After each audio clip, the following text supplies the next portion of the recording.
Hi, let us know about the connection between Samuel Rutherford and Constitution of India. Samuel Rutherford के विचार और आधुनिक संवैधानिक कानून के बीच का संबंध वास्तव में बहुत गहरा है। लेक्स रेक्स ही आज के रूल ऑफ लॉ की आत्मा है। रदरफोर्ड के विचार भारतीय संविधान के आर्टिकल 13 और 14 की नींव कैसे बनते हैं। Rex lex versus lex rex. Rutherford के समय में राजा मानते थे कि रेक्स इज लेक्स, राजा ही कानून है, यानी राजा जो कहे वही सही। रदरफोर्ड ने अपनी किताब में इसे चुनौती देते हुए कहा कि लेक्स इज रेक्स, कानून ही राजा है।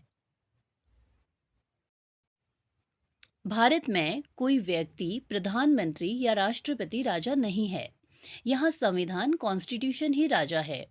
आर्टिकल 13 यही सुनिश्चित करता है कि यदि संसद, पार्लियामेंट कोई ऐसा कानून बनाती है जो संविधान के खिलाफ हो, तो उसे रद्द कर दिया जाएगा।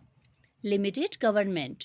रदरफोर्ड का मानना था कि सरकार की शक्ति परमात्मा या प्रकृति से नहीं बल्कि एक समझौते से आती है, इसलिए सरकार की शक्तियां सीमित होनी चाहिए।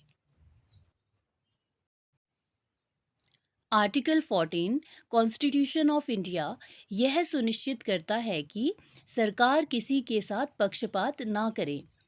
यह सरकार की आर्बिट्रेरी पावर पर रदरफोर्ड के सिद्धांतों की तरह ही लगाम लगाता है।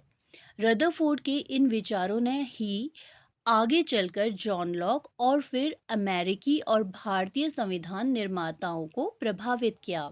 Thank you.